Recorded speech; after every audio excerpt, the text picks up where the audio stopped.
Jan Hus, born around 1369 in the modern nation of Czech Republic, a significant pre-Reformation religious reformer, a theologian, and a central figure in the Bohemian Reformation. Hus was influenced by the writings of John Wycliffe, and his ideas emphasized personal piety and the authority of the Bible over the dictates of the church system, which he openly criticized for its corruption, sale of indulgences, and wealth. Ordained as a priest in 1401, Hus became a popular preacher in Prague, notably at the Bethlehem Chapel, where he spoke against the moral failings of the clergy, bishops, and even the papacy itself. His call for reforms and criticisms of the church's power, of course, did not earn him many friends, and it led to his excommunication, and eventually to his arrest and trial at the Council of Constance. Despite a promise of safe conduct from Emperor Sigismund, Hus was burned at the stake as a heretic on the 6th of July, 1415. His martyrdom ignited the Hussite Wars, a series of conflicts driven by religious controversy and national sentiment in Bohemia. Thus, the legacy of Jan Hus is profound, and he is remembered for his contributions to church reform and Czech national identity. In fact, he is still celebrated annually on the 6th of July as a national holiday in the Czech Republic. Hello and welcome to the channel. If it's your first time here, very good to meet you. If you are coming back, it's great to see you again, as always. And if you'd like to support the channel, do so by just relaxing and enjoying yourself. If you want to go a step further than that, 2 clicks of the like and subscribe respectively help, and if you want to go even further, check out the description. But before any of that, please allow yourself to become as relaxed as you can while we look into the life of Jan Hus. Jan Hus's birth year to this date remains still a little uncertain, with estimates ranging from 1369 to as late as 1375, though recent studies suggest 1372 may be the most accurate. Yet we are yet to find solid, conclusive writings and evidence of this. Contrary to the folkloric belief that he was born on July 6th, the day he died, there is also no evidence supporting this coincidence. But we do know that Hus hailed from Husinek, a village in southern Bohemia, and took his last name from it, which might have been due to the unfamiliarity with his father, or simply a local custom of the era. Now, interestingly, Hus translates to goose in Czech, a symbol later used metaphorically to describe him as the Bohemian goose, in a prophetic dream of Frederick, the Elector of Saxony. The other details of his early life and family remain largely undocumented, except that his father was named Michael, and he had a brother, evident from his concern for his nephew during his imprisonment at Constance. Around the age of 10, Hus was sent to a monastery, though the reasons vary between his father's death or his own early religious fervor. His academic promise there led to recommendation to continue his education in Prague, which he supported by working jobs that also provided access to the Prague library. 2 birds with 1 stone, it seems. Thus, Hus entered the University of Prague at about the age of 13. While not initially standing out academically, His intense commitment to his studies was notable as it was admirable. He completed a Bachelor of Arts in 1393 and a master's degree in 1396. The university environment, steeped in anti-papal sentiment, profoundly shaped his theological direction. Now, to support himself, he also sang in the church choir during his academic tenure. Hus started teaching at the University of Prague in 1398, and by 1399 he was publicly defending the propositions of the reformer John Wycliffe. He was ordained a Catholic priest in 1400, and the following year Hus was promoted to Dean of the Philosophical Department by his students and faculty, and in 1402 he ascended to the position of rector at the university. The same year, he also became a preacher at the Bethlehem Chapel. Busy boy, isn't he? Well, he was also a fervent advocate for the Czech people and the realist philosophical faction. He was deeply influenced by the aforementioned writings of John Wycliffe, whose works, however, were banned by church authorities in 1403, so you just know that they're good. Well, despite this, Hus translated Wycliffe's Trialogus into Czech and facilitated its distribution as wide as he could.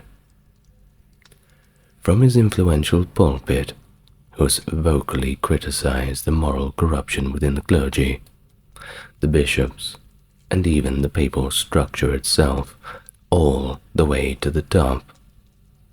Archbishop Zbigniew Zajic of Prague initially tolerated Hus's critiques and appointed him as a preacher at the clergy's biennial synod. But on June 24th, 1405, Pope Innocent VII instructed the archbishop to actively oppose Wycliffe's teachings, particularly his views on the Eucharist, known as impanation. I'd like to explain all of this right now, but there's so much that I would kindly ask you to just wait for me to do a video on John Wycliffe. Then I can tell you about all these little things from his writings. But for now, we'll just continue on with Jan Hus. Well, complying with the Pope, the Archbishop issued a synodal decree against Wycliffe and prohibited further criticisms of the clergy. Moving on to 1406, when two Bohemian students brought from Oxford a document that commended Wycliffe, which Hus proudly read from his pulpit. However, by 1408, the situation became tense, as Pope Gregory XII alerted Archbishop Zajic about the reported heresies of Wycliffe, and of course, the sympathetic stance of King Wenceslaus IV of Bohemia toward the nonconformists. The king and the university consequently demanded all writings of Wycliffe to be handed over to the archdiocesan chancery for thorough examination and critique. Well, spoiler alert, they were not going to like them. Of course, Jan Hus complied with this order. What choice did he really have?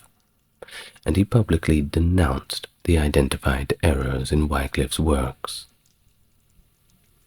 In 1408, the Charles University Press in Prague faced internal strife due to the Western Schism, which saw competing papal claims from Gregory XII in Rome and Benedict XIII in Avignon. King Wenceslaus, eyeing the Holy Roman Emperor's crown, feared Pope Gregory XII's interference, and thus made a public denunciation of him. He mandated a stance of strict neutrality on the schism from the clergy in Bohemia, and expected Charles University to simply follow suit without being asked. But Archbishop Zajic, however, remained staunchly loyal to Gregory XII. At the university, only the Bohemian nation, as they called it, one of the four factions that governed the university and led by Jan Hus, pledged their neutrality. Thus, in January 1409, King Wenceslaus convened representatives from the university's four nations in Kutna Hora to secure their allegiance. While the Czech nation complied, the other three, composed of scholars from Bavaria, Saxony, and Poland, collectively referred to as the German nation, outright refused. In response to this, an angered Wenceslaus altered the university's governance structure to favor the Czech nation explicitly, granting it 3 votes in the university decisions, whereas the German nation was reduced to a single collective vote. This is, of course, extremely unfair. But once again, what were they realistically going to do about it? Well, by May 1409, a few months later, this change led to the deposition of the German dean and rector, who were replaced by Czechs. This decision caused significant upheaval, prompting the Palatine elector to invite the German scholars to the University of Heidelberg and the Margrave of Meissen to establish a brand new university in Leipzig. It is estimated that over 1,000 students and masters departed from Prague, further spreading accusations of Bohemian heresy as they dispersed. In 1409, the Council of Pisa sought to resolve the ongoing schism within the Church by electing Alexander V as the new pope, hoping to replace the competing papal claims of Gregory XII and Benedict XIII.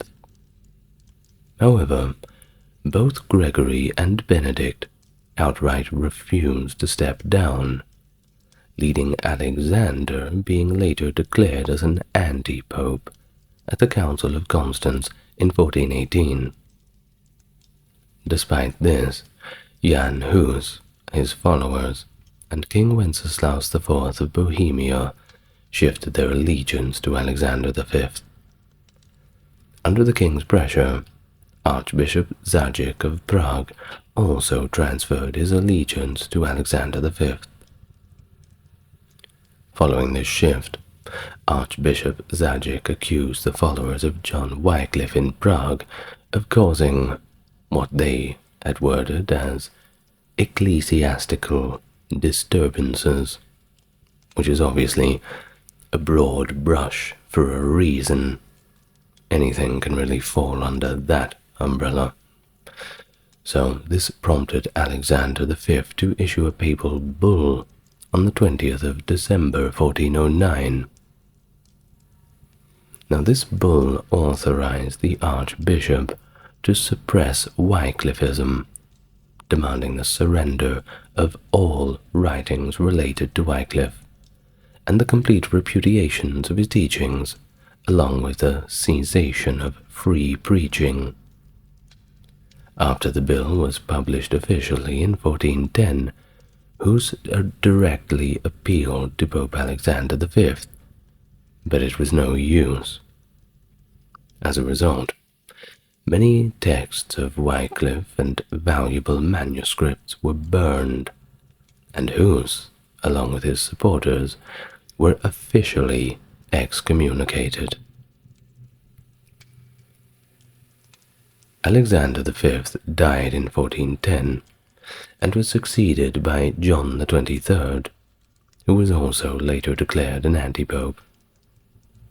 In 1411, John XXIII called for a crusade against King Ladislaus of Naples, who was protecting Gregory XII, one of the rival popes. This crusade was also preached in Prague, and John XXIII authorized the sale of indulgences to finance the war effort. Not a new idea, but one that was certainly falling out of popularity. You shall see. This is a little bit before Martin Luther, but not too far off. The preaching of the crusade and the selling of indulgences were of course heavily promoted in Prague, with priests encouraging the population to contribute as much as they could financially, and contribute they certainly did.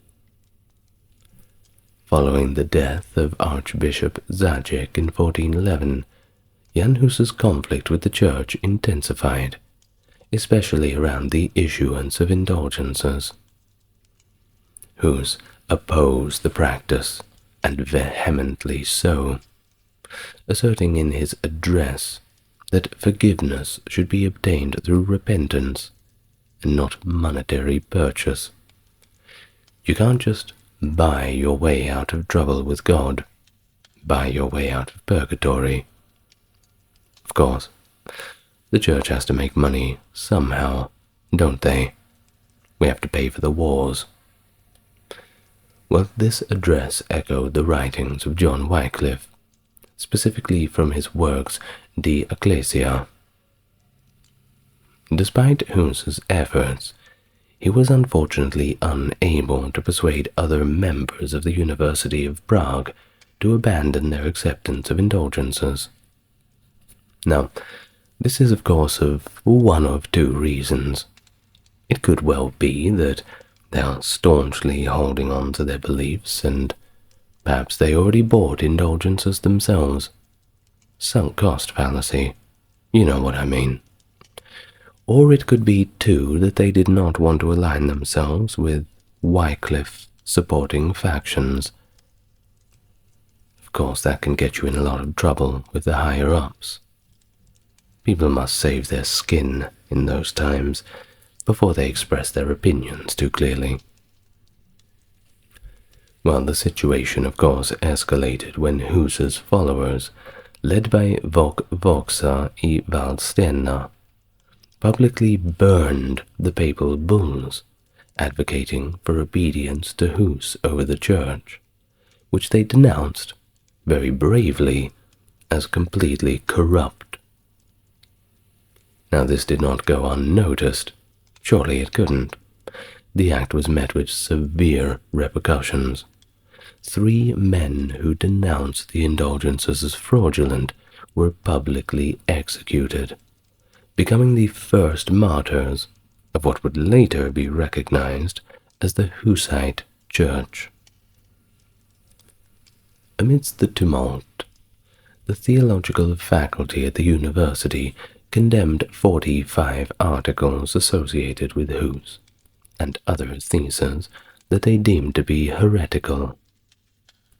Despite a royal decree forbidding the teaching of these articles, the university and Hus demanded scriptural proof of their heresy before ceasing the instruction. They weren't questioning God, they were questioning the Church. Of course, the Church couldn't really tell the difference. Well, in an attempt to quell all of the disturbances, King Wenceslaus IV intervened, calling a synod in 1412, initially planned for Český Brod, but later moved to Prague to exclude Hus. They didn't want him showing up. The synod aimed to restore peace within the Church, and proposed that Bohemia should enjoy the same ecclesiastical freedoms as other countries, a view that was supported by Hus and reflective of Wycliffe's teachings. However, the synod failed to recognize the opposing factions.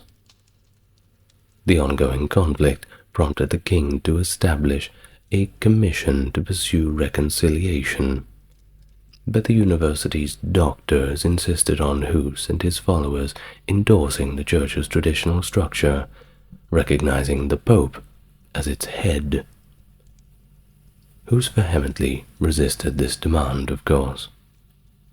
In the debates that followed, modifications suggesting obedience to the Roman Church as far as every pious Christian is bound were proposed by the Hussite party, attempting to bridge the divide.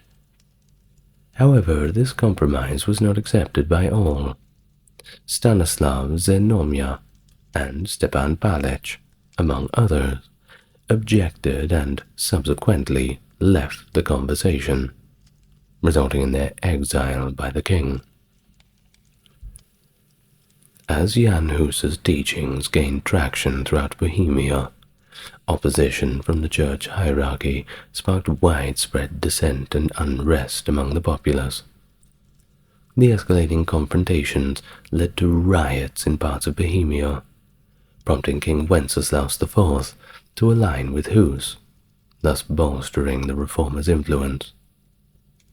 Amidst these tensions, the church imposed an interdict on Prague, leading Hus to leave the city for the countryside, where he continued his preaching and writing activities, and with a lot less interruption.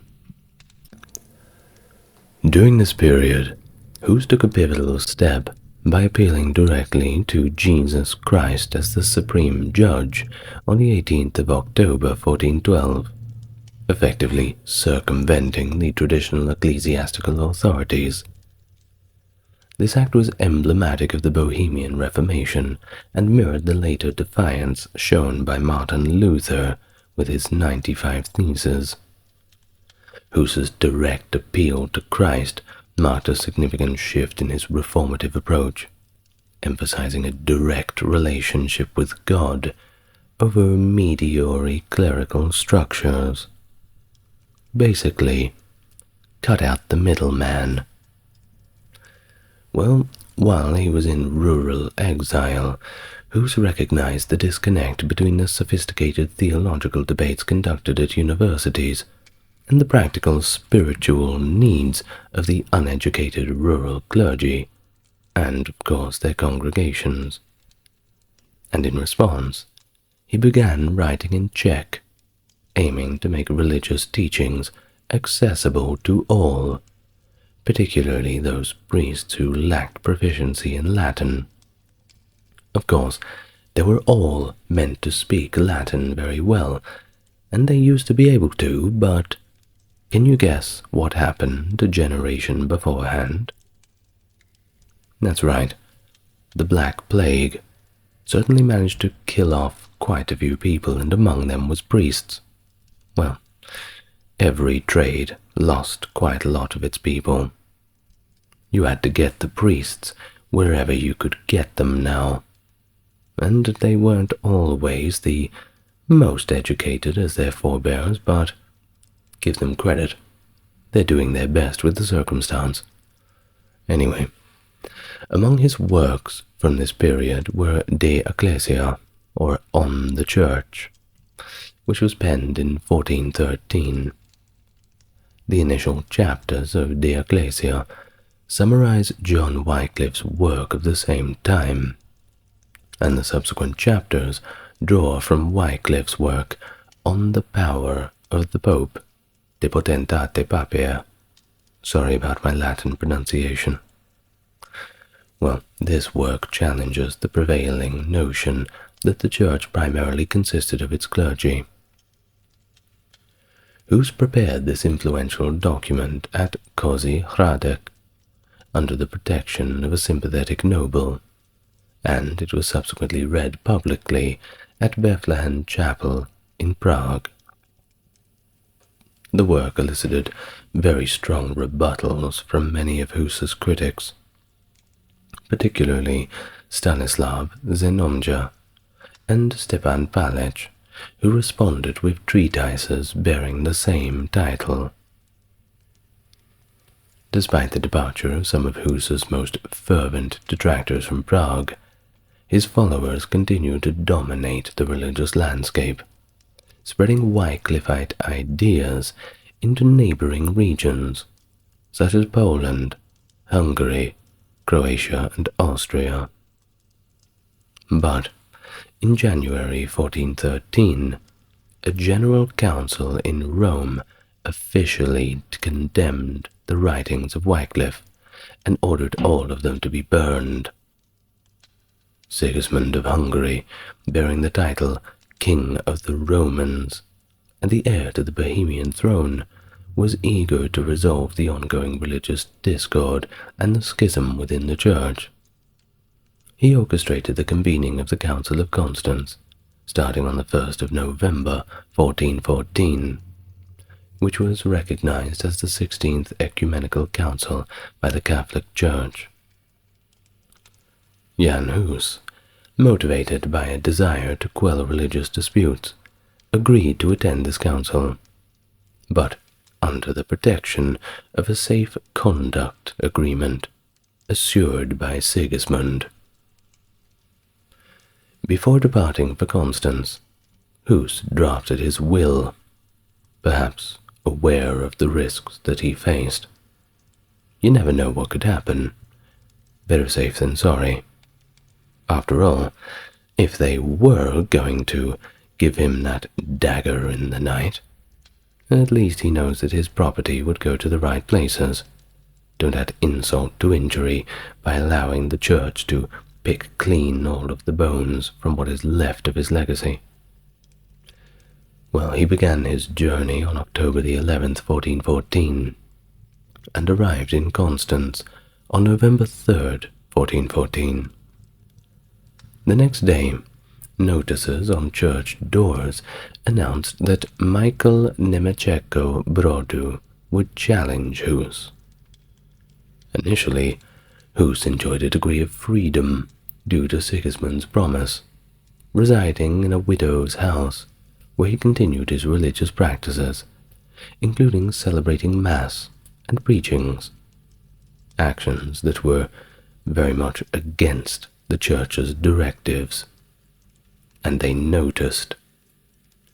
By November 28th, 1414, Hus's situation deteriorated as his adversaries managed to have him imprisoned based on rumors of a potential escape.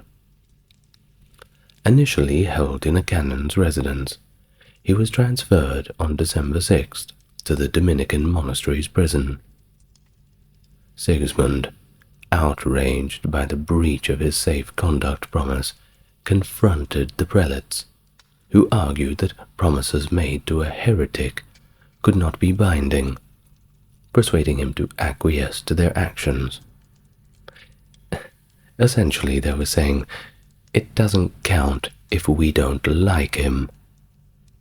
Now that's not fair, isn't it? Well, the proceedings against Hus intensified on December 4th, 1414, when Pope John the 23rd assigned 3 bishops to initiate a preliminary investigation. In line with typical procedures of the time, only the prosecution's witnesses were heard, and Hus was denied any defense counsel. The truth is, the game was rigged from the start. His conditions worsened after the deposition of John the 23rd, who had fled Constance. Hus, previously a captive under the Pope and in regular contact with his supporters, was then confined under the Bishop of Constance custody in the Gottlieben Castle on the Rhine. During his time, he endured 73 days of harsh imprisonment, continuously chained up to the cold wall, isolated from his allies, and subject to poor treatment and illness. On June 5th, 1415, Hus underwent his initial trial and was subsequently moved to a Franciscan monastery for the remaining weeks of his life. During this trial, Extracts from his writings were presented, and witnesses testified. Hus maintained a firm stance, refusing to submit unless his errors were demonstrably proven from the Bible. He wanted them to use Scripture, not church doctrine. Once again, cut out the middleman. He expressed reverence for John Wycliffe, and hoped his soul may reach the same place as his. However, he denied advocating Wycliffe's views on the Eucharist or the contentious 45 Articles. His disagreement was with their outright condemnation without prior examination. King Sigismund, attempting to distance himself from any heretical association, urged Hus to entrust himself to the council's mercy, explicitly stating his unwillingness to shield a heretic. Hard to get good friends, isn't it? The final trial, on June the 8th, 1415, saw 39 sentences brought down against Hus, derived from various works, including 26 from his book De Ecclesia, and 7 from his dispute with Palich. The remaining 6 were involving the incidents with Stanislav. Now these points were highlighted to Sigismund, illustrating the potential threat that Hus's views posed to secular authority, thereby encouraging Sigismund to openly oppose Hus. Well, Hus, he was no coward. He remained steadfast, ready to retract any errors if they could be proven against biblical teaching. The council interpreted his willingness to be convinced as an unconditional surrender and demanded his confession, which included admitting to all of his past errors, renouncing them, recanting them, and asserting the opposite of his previous statements. Hus requested to be excused from recounting any teachings he had not already espoused. Regarding other views deemed erroneous by the council, he refused to revoke them, citing his conscience as his guide. His refusal was unfavorably received. After June the 8th, further attempts were reportedly made to make Hus recant, all of which he resisted. On the 6th of July, 1415, Hus faced his final condemnation at the Council of Constance. The proceedings took place in the cathedral, commencing after the High Mass and liturgy. The bishops of Lodi, Giacomo Ballardi Arrigoni, opened with a sermon emphasizing the eradication of heresy.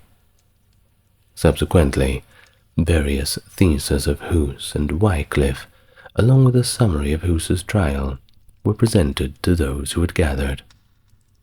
An Italian prelate announced the formal sentence and condemnation of Hus and his written works. Hus, maintaining his innocence to the end, protested by affirming his desire to be corrected solely by Scripture.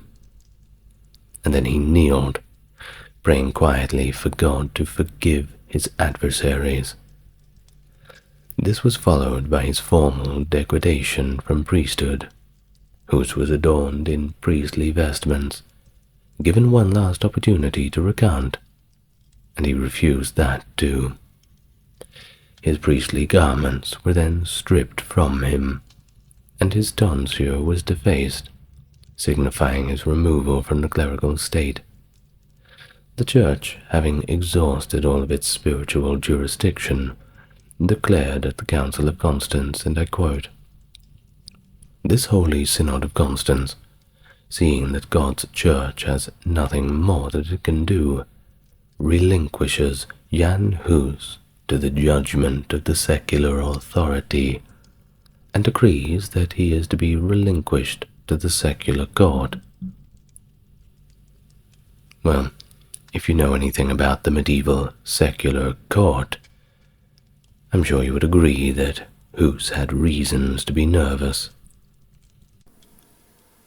Hus was then adorned with a type of tall paper hat that marked him as a leader of a heretical movement, symbolizing his perceived defiance against the church.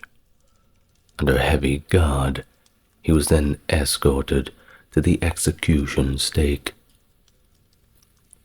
Before his execution, Hus reportedly voiced a prophetic warning, suggesting that while he might be a mere goose, stronger and more resilient reformers would follow in his wake.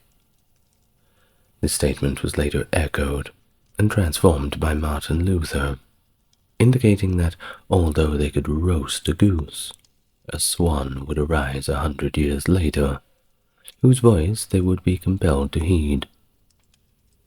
This allegorical swan is later associated with Luther himself by Johannes Bugenhagen and others, interpreting Hus's words as a foreshadowing of the Reformation led by Luther.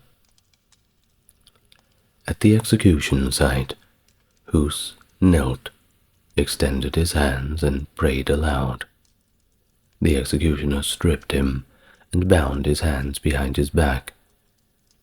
A chain secured his neck to the stake, surrounded by wood and straw that reached up to his neck. And as the final preparations were made, the imperial marshal von Pappenheim, accompanied by Count Palatine, made a last appeal to Hus to finally recant, offering him a chance to save his life. But of course Hus firmly declined, asserting his faithfulness to the teachings he had preached. He is quoted as saying, "God is my witness that the things charged against me I never preached, in the same truth of the gospel which I have written, taught, and preached, drawing upon the sayings and positions of the holy doctors.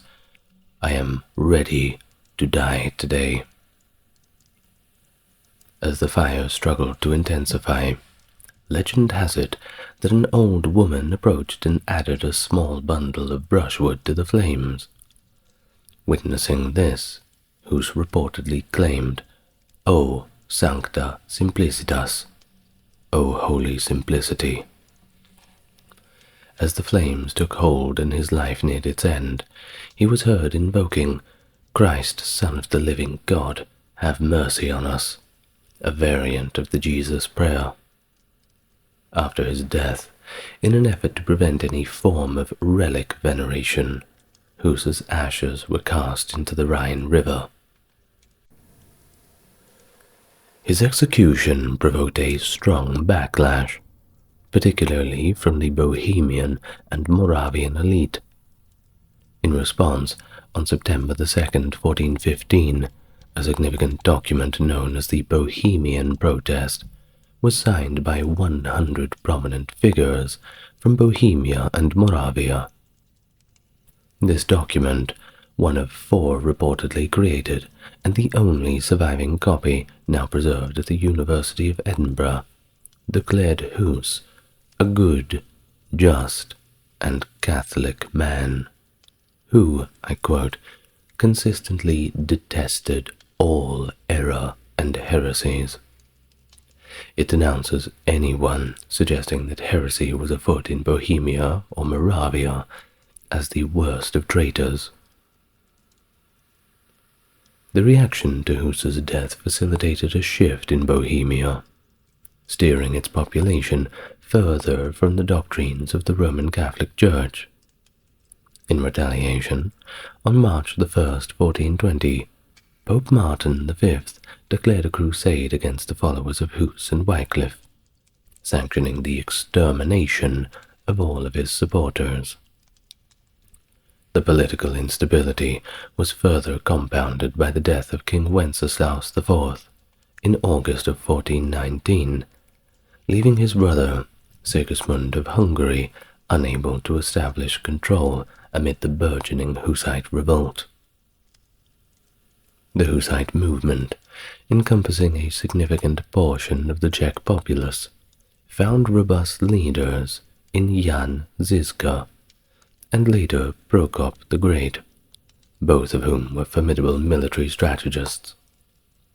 Under their command, the Hussites successfully repelled the crusade, and the subsequent 3 crusades aimed at crushing their uprising between 1419 and 1434. The conflict concluded with the compromise reached at the Council of Basel in 1436, encapsulated in the Basel Compacts. These compacts granted official sanction from the Catholic Church for the practice of a modified version of Christianity in Bohemia, known as Hussitism. By the century's end, Hussite teachings remained the dominant faith among the Czech lands, adhered to by as much as 90% of the population. Well, Jan Hus was deeply influenced by the works of John Wycliffe. We know that, and he translated several of his texts, including Triaculus, into Czech, significantly broadening their reach within Bohemia. He was also well acquainted with Wycliffe's ideas on the Eucharist, specifically the concept of consubstantiation, which contrasts with the traditional Catholic doctrine of transubstantiation. Now, just briefly, consubstantiation believes that the body and the blood of Christ are presented in bread and wine, but the bread and wine do not transform, whereas transubstantiation is the traditionally held belief that the bread and wine taken at communion are literally the blood and body of Christ, and effectively turn into such things as soon as they hit the tongue. At least that's my understanding of it. Any staunch Catholics may correct me in the comments. Hus also advocated a reformed understanding of the Church, aligning with Wycliffe, that true Church is the community of all predestined believers, which Christ is at its head, not the Pope. This notion challenged the traditional clerical hierarchy by asserting that ecclesiastical officers and dignities do not guarantee membership in the true Church, nor is obedience to the Pope necessary at all for salvation. One can imagine why the Pope was disagreeing with this. Hus was critical of the Church's ethical lapses, particularly the commercialization of spiritual services. He highlighted the exploitation of the faithful through fees for religious services and indulgences, pointing out the pervasive corruption where even the meager savings of a poor old woman would not be spared from the greedy clerics. Well, the execution of Hus did not extinguish his influence, but it rather sparked the formation of the Hussite movement, which later diverged into several factions, including the Utrechists, Taborites, and Orphans. Each group interpreted Hus's teachings differently, particularly around issues like the Eucharist, which became a central theological element for the Taborites. Hus's efforts and writings laid foundational elements for what would later be recognized as aspects of the Reformation, challenging the existing ecclesiastical structure and calling for a return to a more authentic and scripture-based Christian practice. Nearly 6 centuries after Hus's execution, in 1999, Pope John Paul II made a significant gesture of reconciliation by expressing deep regret for the cruel death inflicted on Hus. He acknowledged the deep sorrow for the tragic end Hus met and commended Hus for his moral courage. This statement was shaped with the help of Cardinal Miloslav Vlk of the Czech Republic. Additionally, adherents of the Moravian Church, reflecting on this historic acknowledgement, emphasize that judgment for those involved in Hus's death rests with God alone, once again showing a stance of forgiveness and reconciliation within the broader Christian community, at least nowadays. Well, Jan Hus is commemorated by the Jan Hus Memorial in Prague's Old Town Square, with additional memorials across the Czech Republic. In New York City, his name adorns the Jan Hus Moravian Church in Brooklyn and the Jan Hus Playhouse in Manhattan, the latter housing a range of productions, from non-religious to non-denominational. In 2015, Hus was voted the greatest hero of the Czech nation in a Czech radio survey. And that is one legacy indeed. Well, thank you very much for joining me today, or tonight, wherever you are in the world. I'd like to thank my top-tier patrons. It's Charles, Stark Factory, JC, Jeffrey, Tim, James, Erin, and Scott. Thank you very much. And if you would like to become a patron, then you know where to go.